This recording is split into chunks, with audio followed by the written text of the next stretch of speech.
Hello students, आज हम height और डिस्टेंस क्लास 10th में जो हाइट और डिस्टेंस यानी ऊंचाई और दूरी पर जो एक्सरसाइज है उसकी प्रैक्टिस करेंगे। जैसा कि आपको पता होना चाहिए कि हाइट और डिस्टेंस ये भी आपके ट्रिग्नोमेट्री का ही पार्ट है। और ट्रिग्नोमेट्री का पार्ट इसलिए इसके अंदर समकोण त्रिभुज पर ही सारे प्रश्न या सारी समस्याएं समकोण त्रिभुज को आधार मानकर ही हल की जाती है। यहाँ पर दो चीज़ें आपको थोड़ा सा समझना है।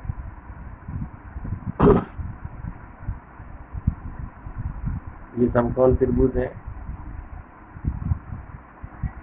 समकोण त्रिभुज में ये कोण 90 डिग्री का, 90 डिग्री के सामने की भुजा आपको पहले बता रखा है कर्ण होती है। 90 डिग्री के सामने की भुजा कर्ण, और जो न्यून कोण अपन दर्शाते हैं थीटा, थीटा के सामने की भुजा लंब, थीटा के सामने की भुजा लंब और बच्ची भुजा आधार होती है। या 90 डिग्री के सामने ये कर्ण हो गया, थीटा के सामने ये लंब हो गया और बच्ची भुजा आधार हो गई। यहाँ पर दो तरह के कोण होते हैं, उन्नयन कोण या अनंतास कोण जिसको एंगल ऑफ एलिवेशन बोलते हैं, और दूसरा प्रकार का होता है अवनमन कोण या अनंतास कोण जिसको एंगल ऑफ डिप्रेशन बोलते हैं। तो इसमें इन दोनों में अंतर क्या है? इन दोनों में अंतर ये है कि उन्नयन कोण या एंगल ऑफ एलिवेशन जो होता है वो तब बनता है जब कोई व्यक्ति पृथ्वी के धरातल पर खड़ा है और ऊपर की वस्तु को देखता हो, यानी आप उसकी नयन जो है ऊपर की तरफ हो, इसलिए इसको उन्नयन कोण बोलते हैं। दूसरे अवनमन कोण में क्या स्थिति होती है? जब कोई व्यक्ति किसी ऊंचाई पर खड़ा है और नीचे पृथ्वी के धरातल पर कोई चीज देख रहा है, यानी डाउन होती है उसकी नजरें, यानी नमन करते समय हमारी आंखें झुकी हुई होती है, इसलिए इस कोण को क्या बोलते हैं? अवनमन कोण, एंगल ऑफ डिप्रेशन। तो इनमें अंतर क्या है? इसमें भी 90 डिग्री ये सामने कर्ण होगा, थीटा के सामने लंब होगा, ये आधार होगा। दोनों के डायग्राम में थोड़ा चेंज है। ये जैसे थीटा और उन्नयन कोण में थीटा यहाँ दर्शाते, अवनमन कोण में जो थीटा यहाँ दर्शाते हैं, तो ये जो आधार है इसके समांतर एक आभासी रेखा खींची जाती है।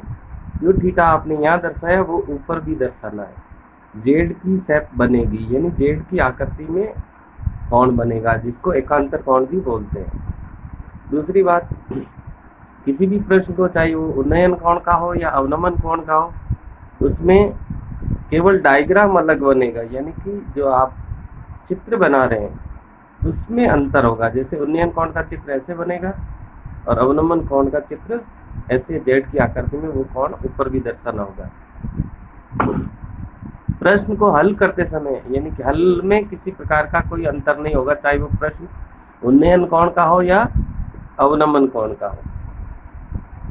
दूसरी बात आपको याद रखनी, ऐसे सभी प्रश्नों में आपके लाल बट्टा कक्का साइकोटेन कोस से कॉट वाला फॉर्मूला याद रखना, यानी साइन के लिए लंब बट्टा कर्ण, कॉस के लिए आधार बट्टा कर्ण, टेन के लिए आधार बट्टा लंब, कोसेक के लिए कर्ण बट्टा लंब, सेक के लिए कर्ण बट्टा आधार और कोट के लिए आधार बट्टा लंब। चलो अपन एक एग्जाम्पल देखते हैं। एक मीनार के पाद से, पाद का मतलब होता है उसके नीचे के भाग से, आधार से 50 मीटर दूर स्थित, यानी उसके आधार से 50 मीटर दूर पर कोई बिंदु है। उस बिंदु पर सूर्य का उन्नयन कोण 60 डिग्री है, तो मीनार की ऊंचाई ज्ञात करो। मीनार की ऊंचाई ज्ञात करो। तो इसको अपन डायग्राफ में पहले इस प्रश्न के अकॉर्डिंग डायग्राम बनेंगे। ये मीनार होगी, ये भी ये मीनार की आपको क्या फाइंड करना, ऊंचाई। तो ये इसकी ऊंचाई अपन h मान लेते हैं, ये मीनार की ऊंचाई होगी ये भी, और इसके पाद का मतलब ये बिंदु बी हो गया, यानी आधार बिंदु। आधार बिंदु से एक 50 मीटर की दूरी पर बिंदु सी है। सी बिंदु धरातल पर ये है और इसकी यहाँ से ये दूरी 50 मीटर, ये वाली ये 50 मीटर है। ये 90 डिग्री हो गया, 90 डिग्री के सामने कर्ण होता है और कोण हमेशा आपको यहीं पर दर्शाना है। थीटा जो है वो इस प्रश्न में कितना दे रखा है, 60 डिग्री। तो 60 डिग्री के सामने की भुजा क्या होता है, यानी थीटा के सामने की भुजा लंब, यानी जो ऊंचाई है वो लंब का काम करेगी, और ये वाली भुजा आधार का काम करेगी। तो यहाँ पर आपको विशेष ध्यान देना है कि इस समकोण त्रिभुज के अंदर जो 3 भुजाएं होती है उसमें से 2 भुजाएं ऐसी होगी जिसमें से एक भुजा का मान आपके पास ज्ञात होगा और एक भुजा ऐसी होगी जिसका मान ज्ञात नहीं होगा। तो यहाँ पर ज्ञात भुजा ये BC यानी कि आधार है, और अज्ञात भुजा AB जो कि मीनार की ऊंचाई है। तो सबसे पहले अपन इस प्रश्न को, सभी प्रश्नों को इसी विधि से ऐसे ही हल करना है। समकोण त्रिभुज ABC में इसमें क्या लेना है, हमेशा अज्ञात भुजा को ऊपर लिखना और ज्ञात भुजा को नीचे लिखना है। तो इस डायग्राम के अकॉर्डिंग अज्ञात भुजा जो यानी जिसको आपने को ज्ञात करना वो अज्ञात भुजा, वो अज्ञात भुजा कौन सी हो गई AB, फिर नीचे ज्ञात भुजा कौन सी हो गई BC। अज्ञात भुजा का माप कितना है h और ज्ञात भुजा का माप कितना है 50।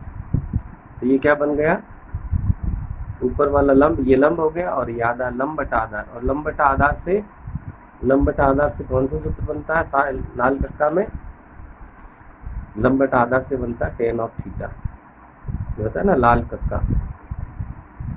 तो ये वाली चीज है लंब बटा आधार, यहाँ पढ़ रहे थे, यहाँ कौन होता है tan थीटा, इसलिए ये tan थीटा का फॉर्मूला बन गया। अब ये वाली वैल्यू और tan थीटा इसको अपन बराबर में लेते हैं, h/50 tan थीटा की वैल्यू यहाँ पर 60 डिग्री है, तो 60 डिग्री tan 60 का सारणी से मान रखेंगे √3, क्रॉस मल्टीप्लाई हो जाएगा, 50 का √3 से गुणा हो जाएगा, तो मीनार की हाइट जो है वो कितनी आ जाएगी 50 √3 मीटर। चलो अपन एक एग्जाम्पल थोड़ा और डिफरेंट टाइप का देखते हैं। आंधी तूफान के कारण बिजली का एक खंभा मुड़कर जमीन पर एक बिंदु पर मिल गया है, उसका शिखर उसके पाद से यानी आधार से 8 √3 मीटर दूरी पर जमीन को स्पर्श करता है और वहाँ 30 डिग्री का कोण बनाता है, तो खंभे की ऊंचाई ज्ञात करो। तो ये देखो डायग्राम से समझते हैं, ये आपका AB खंभा था पूरा, ये पूरा AB ये पूरा खंभा था। आंधी और तूफान के कारण ये कहाँ से टूट जाता है, बिंदु D से, और D से A तक का जो हिस्सा है ऊपर का खंभे का वो ऐसे लटक करके जमीन पर गिर जाता, जो A था वो जमीन पर गिरते ही यानी कि कहाँ पर आके पड़ा है C पर। तो प्रश्न है कि खंभा या पेड़ या कोई भी चीज़ है यहाँ से टूट गई तो ऊपर का हिस्सा टूट करके यहाँ गिर जाता है। यहाँ 2 प्रकार के प्रश्न पूछे जा सकते हैं कि टूटने के बाद खड़ा भाग कितना है या टूटा हुआ भाग कितना है या पूरे खंभे की ऊंचाई कितनी, खंभे की ऊंचाई पूरी कह रहा था, ये कह रहा है।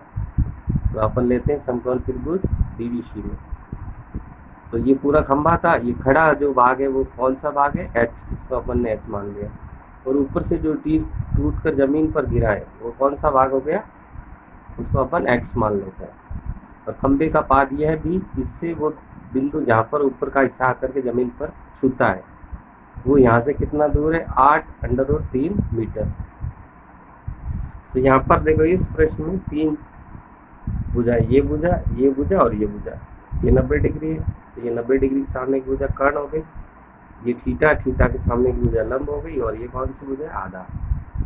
तो यहाँ पर अपन को ये A से B तक की दूरी ज्ञात करनी है, यानी पहले तो इस खड़े चीज की इस हाइट को ज्ञात करना, फिर ये टूटा हुआ भाग भी ज्ञात करना, फिर हाइट खड़ा भाग और टूटा हुआ भाग जोड़ देंगे तो उत्तर आ जाएगा।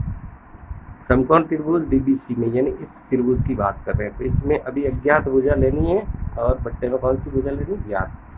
तो यहाँ पर 2 अज्ञात भुजाएं हैं, तो अपन पहले इसकी ले लेते हैं यानी BD, और ज्ञात भुजा कौन सी हो जाएगी BC। BD का मान कितना है H, BC का मान है 8 √3 मीटर। ये क्या बनता है, लंब बनता है, तो लंब, और ये क्या बनता है आधार, लंब बटा आधार से क्या बना tan ऑफ थीटा, तो H/8 √3 tan 30, थीटा का मान 30 डिग्री है तो 30, H/√3 tan 30 की वैल्यू कितनी होती है 1/√3, तो √3 से √3 कट गया, ये बराबर इसलिए काट सकते हैं, इंटू होगा तो नहीं कटेगा, या इसको x तिरछा गुना कर दो तो या 8 √3 ऊपर चला जाएगा, √3 कट जाएगा, तो h की वैल्यू कितनी आ जाएगी 8 मीटर। ये नंबर 1 हो गया, ये अपन ने h फाइंड किया। इसी तरह से अपन को क्या फाइंड करना है x, तो वापस वही त्रिभुज वापस लेंगे, उसमें अज्ञात भुजा इस बार आ जाएगी DC, और ज्ञात भुजा में वही वाली भुजा 8√3 यानी कि BC, BC बटा BC। इसका वैल्यू कितना है, x है, और इसका वैल्यू कितना 8√3 मीटर। x क्या है, समकोण त्रिभुज के सामने की भुजा यानी कि कर्ण, और ये क्या है, आधार। तो कर्ण बता आधार से कौन सा सूत्र बनता है, सेक ऑफ थीटा। तो x बट्टा 8√3 के सामने ले लेंगे सेक ऑफ 30 डिग्री, और सेक 30 का जो मान होता है सारणी से वो होता है 2/√3। ये हो गया x बट्टा 8√3 और √3 से √3 कैंसिल हो गया, 8 का 2 से तिरछा गुना करेंगे, x की वैल्यू कितनी आ जाएगी, 16 मीटर। अब अपने को खंभे की ऊंचाई ज्ञात करनी, तो ऊंचाई का मतलब जो अभी खड़ा है वो भाग और जो टूट के गिरा वो वाला भाग, दोनों भाग जोड़ देंगे। खड़ा भाग जो है पहले कितना आ गया था, 8 मीटर, और टूट के गिरा भाग कितना आया था, 16 मीटर। 8 और 16 कितना हो गया, 24 मीटर। तो ये इस प्रकार के प्रश्न जो है आपको ऊंचाई और दूरी पर आधारित प्रश्नों के अंतर्गत पूछे जाते हैं। स्टूडेंट इसका अच्छे से अभ्यास करें, वीडियो को 2-3 बार जरूर देखें और ऐसे सिंपल प्रश्नों का अभ्यास करें। इसकी अगली जो सीरीज होगी उसमें डबल यानी जॉइंट संयोजन वाले प्रश्न होंगे, जिसमें एक ही प्रश्न में 2 चीज़ें एक साथ पूछी जाएगी। Thank you.